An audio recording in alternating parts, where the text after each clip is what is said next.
Welcome back to the Jaco Report. It's a given that growth is good and a growing economy is what we all need, but what if that's all wrong? What if our survival depends on parts of the economy actually shrinking? What if producing too much useless stuff is, quite simply, killing the planet? That's our guest's argument that we're using far too much energy to produce far too many products and gobble up unsustainable amounts of energy in the process. The argument is that, for example, the disaster at Japan's Fukushima nuclear plants was not so much the result of the tsunami and the earthquake as much as the result of us gobbling up enormous quantities of energy and requiring nuclear plants like Fukushima in the first place. So, if nuclear power is dangerous, coal is a filthy greenhouse gas, and solar and wind power are, well, unreliable, then radical conservation and reductions in energy use seem to be the only answers. But wouldn't that destroy the economy, cost more jobs, and make more of us a lot poorer? We're going to talk about it. Our guest this morning is Don Fitz. Don teaches environmental psychology at Washington University. He edits Synthesis Regeneration, a magazine of green social thought, and he's with the Gateway Green Alliance and has written extensively on environmental and other issues. Don, welcome aboard. Thanks for being with us. Well, thank you very much. I'd like the opportunity to talk about serious issues in depth. Well, I think you're in the right place. You wrote a piece for the opinion and commentary magazine Counterpunch, and Yes. It was titled The Deep Green Meaning of Fukushima, subtitled Nuclear Power is Based on Lies. But here's your opening sentences, and I want you to comment on those. Humanity must decrease its use of energy. The decrease must be a lot and not a little bit, and must happen soon.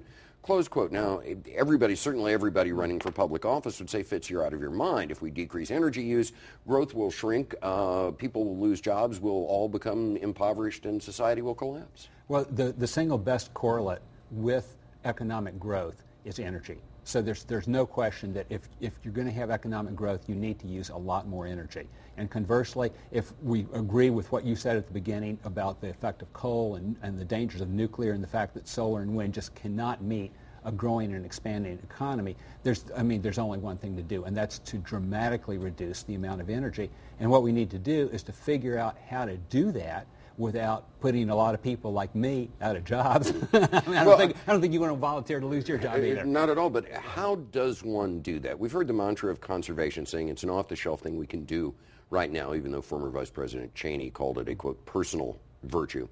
But, you know, the idea is within those parameters you can serve as the economy continues to grow. In other words, you use the pigtailed fluorescent light bulbs and things like that, but you want the economy and the GDP to keep expanding. Your argument is contrarian to that Absolutely. You actually need the economy to shrink or production to shrink a fair amount to cut energy use. But, all right, how does one do that without sacrificing jobs and a standard of living that's already in danger? Those are the two things that people say: I don't want to lose my job and I don't want to lose my stuff. Okay, well, the jobs issue is actually pretty simple. For a long time in America, we've talked about shortening the work week. Not as much. I mean, in the 1930s, when the work week was shortened to 40 hours a week, and people immediately started talking about shortening the work week to 30 hours a week. Obviously, if we all work a lot less, there's work for more people. So if we produce less stuff, there's obviously going to be less work than there is now.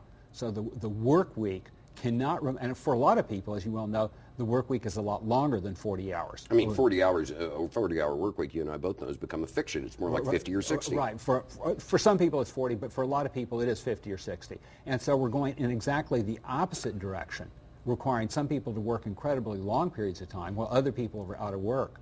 So that's the first thing we need to do. The other thing is we really need to look at the stuff, all the things that are manufactured. I mean, it really hit me one day when I was going home after my mom died, and she had a coffee pot. And this coffee pot was one that I grew up with. It had been around for like 50 years. She had it when she was married in the 1930s. And the handle broke a little bit, so she put a little piece of wire in it and it fixed. Now, if I was a coffee drinker, I didn't keep it because I don't drink coffee. But had I drunk coffee, that coffee pot would be around today. And I look at coffee pots that people have now. They have a little computer chip in them. You can program it so you get up in the morning at 6 o'clock and your coffee is already brewed for you. Do you really need that?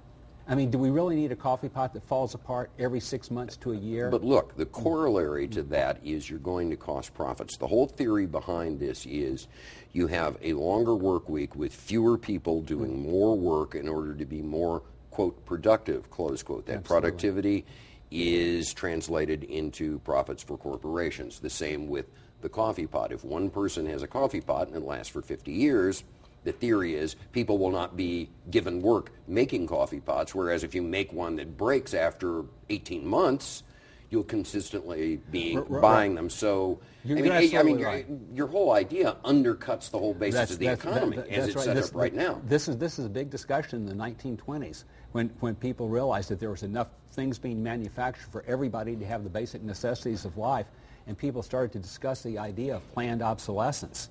And by the 1950s, when I was growing up, that was going full swing.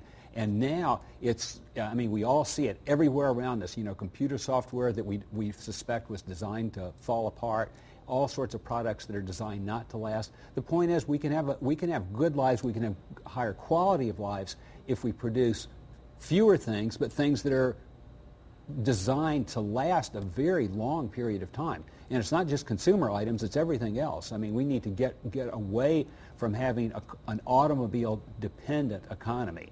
But yet, when you write things like that, people may nod, but in the real world, nobody's going to go for, let's put it this way, nobody who is in business is going to go for a 30-hour work week. Nobody who's in business is going to go for all of these things because it will cut into profitability at the end of the day, and we both know that the government and the economy is largely run by private corporations, for-profit corporations who employ most people.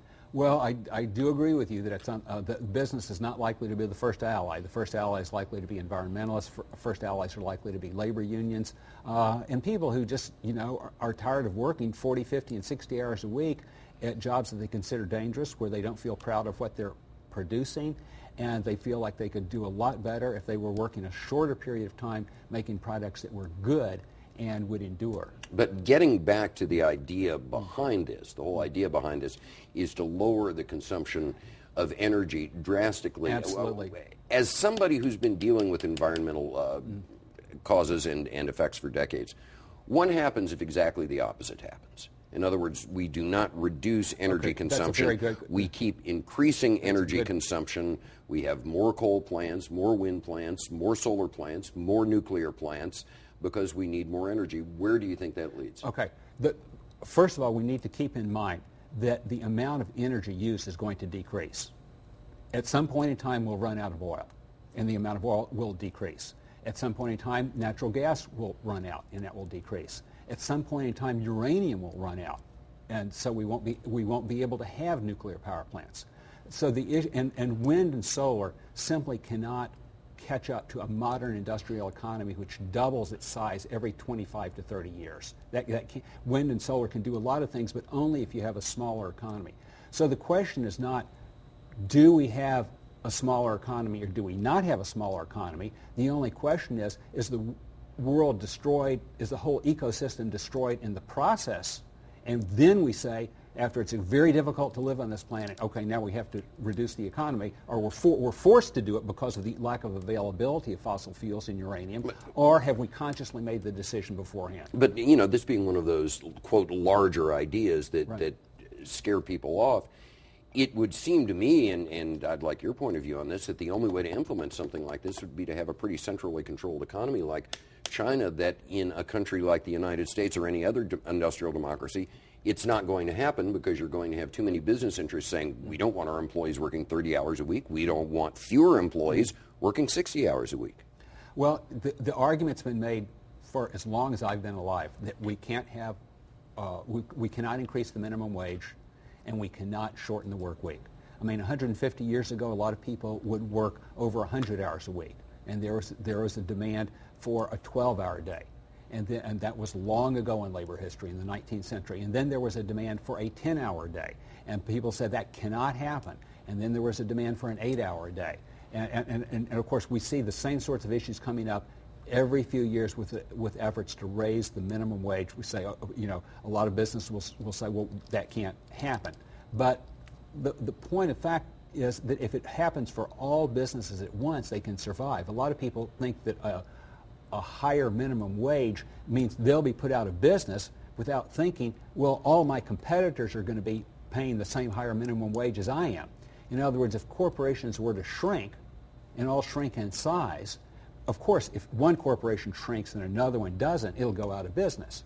But if the shrinking is planned and it gets smaller for everybody at once, then that's something that can happen. It's a question of, do we have the will to do it? Are we willing to go with preserving the world for future generations? Are we just going to look at our desires of the moment and burn out the ability of future generations to survive? I'd like to be an optimist, but I get the sneaking suspicion the answer is no. Don Fitz from Washington University. Don, thank you very much for coming in. I appreciate your time.